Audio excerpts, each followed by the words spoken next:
Hello, welcome to Accounting Hub. I am Professor George Carpin, and our topic today is factor research constraint. Uh, uh, we work on a previous video, and it is on in our video description about the same topic, however, with only one constraint. Now we will be working with more than one constraint. And the easiest way to do that is with our Excel file. Let me open here. So what do we have here? We have one constraint only.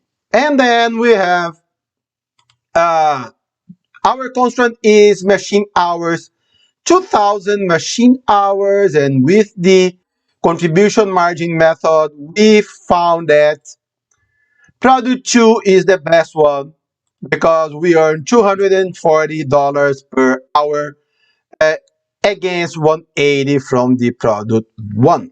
So our available capacity here would be 2000 machine hours for product 2, nothing for product 1. However, and then working with this method here is better, machine hours per unit instead of units per machine hour. Okay. However, let's open it. Now we just found that we have machine 1, good. However, we also have machine 2 and direct labor. And we have a problem here. We have three constraints. And then what do we have here? Let's assume these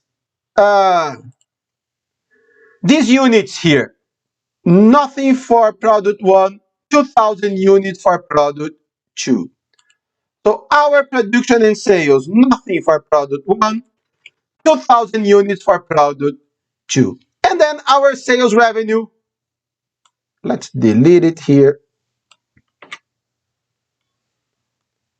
Delete it there.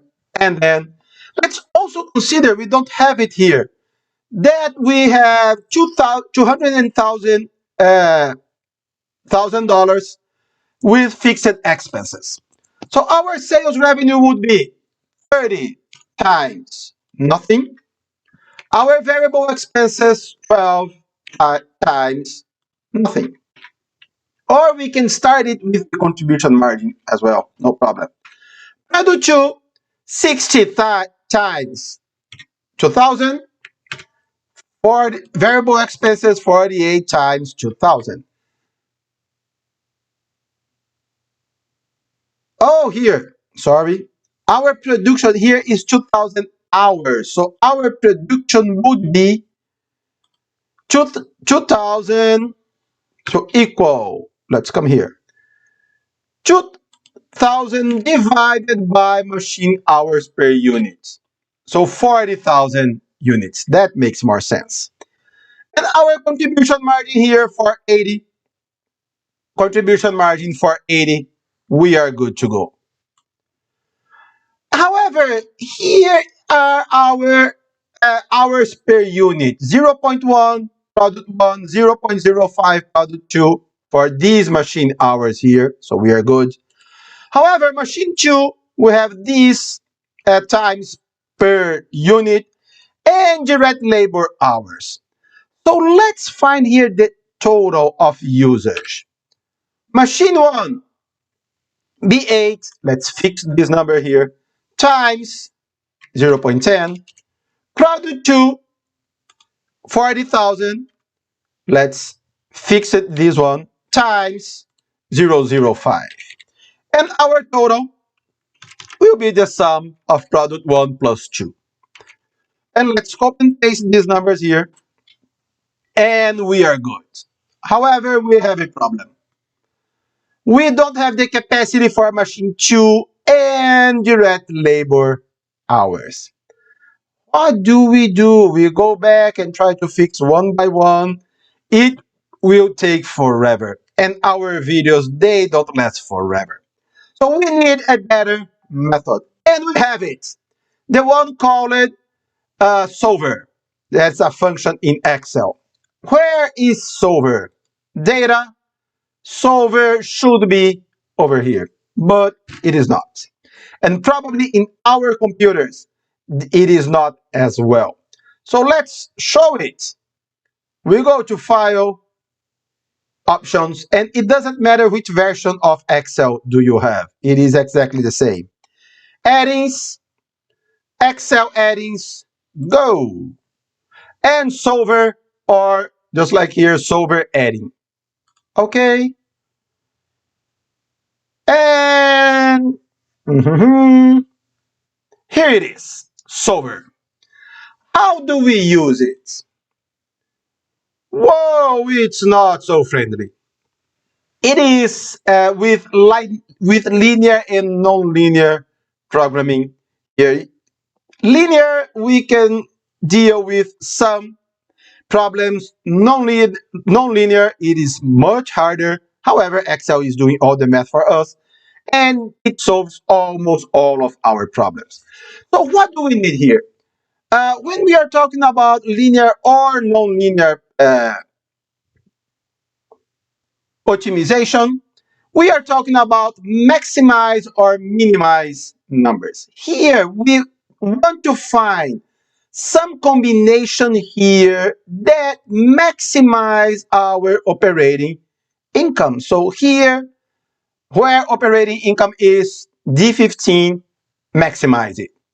By changing variable cells, by changing these numbers here. So Excel will find these two numbers here. And we need to write our constraints, and Excel helps us that. So what are our constraints? These numbers here should be lower than the capacity.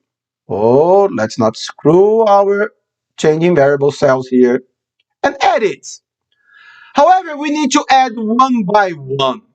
So the first one, the total, should be equal or lower than the capacity. Let's add the second one. Second one here, machine 2 should be lower or equal capacity. Let's add it.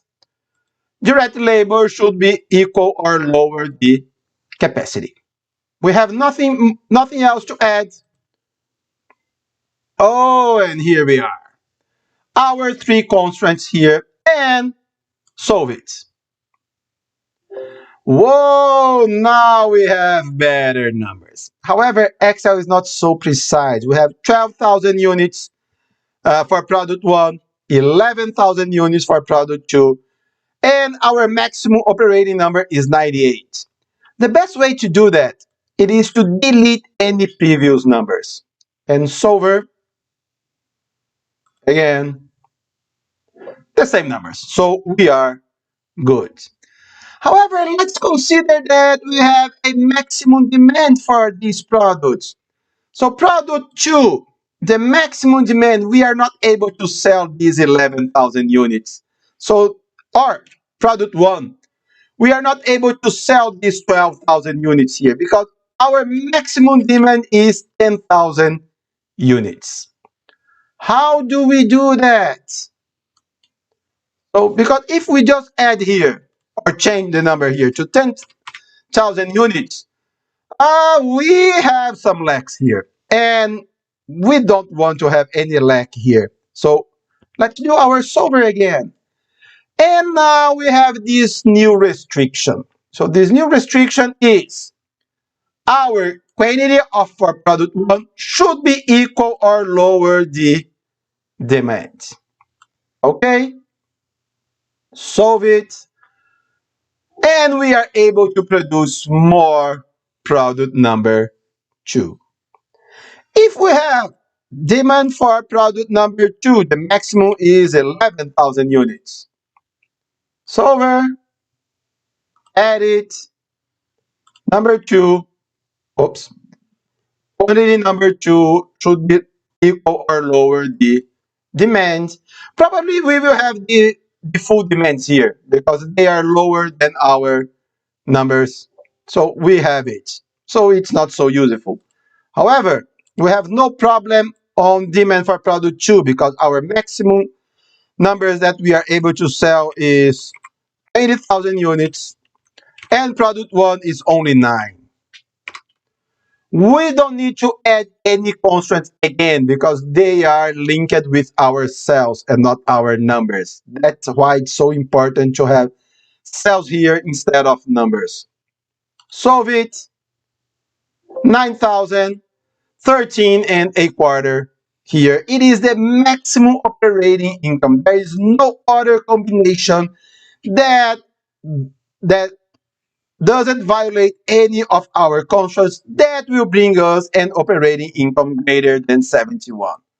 Double check it, delete it, solver, solve, and we have the same number. So we are okay on that. Not so hard, huh? But it's very, very interesting method. And by the way, if we have no constraints here, let's consider nothing here, nothing here. Let's do it. Let's see if we have error. Oh, here, demand the maximum is nothing. So let's consider here a huge demand.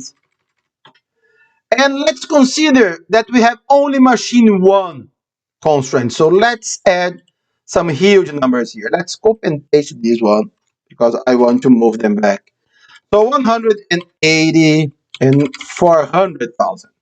So we have only one real constraint here. And solve it. We will have nothing and 40, just like the one constraint here. So this, let's delete it, or nothing here. So this method here also works with only one constraint. Okay, so this is a much better method than the contribution margin per research uh, per factor constraints. So try to use solver if you are able to do that. So here 9,000 and let's keep it these 200,000. Solver again, solve it 9,000, 13 and 250. Okay, guys, so thank you so much. If you have questions or comments, leave it here or email me at jscarping@gmail.com. Please subscribe our channel, like our video, and have a very nice day.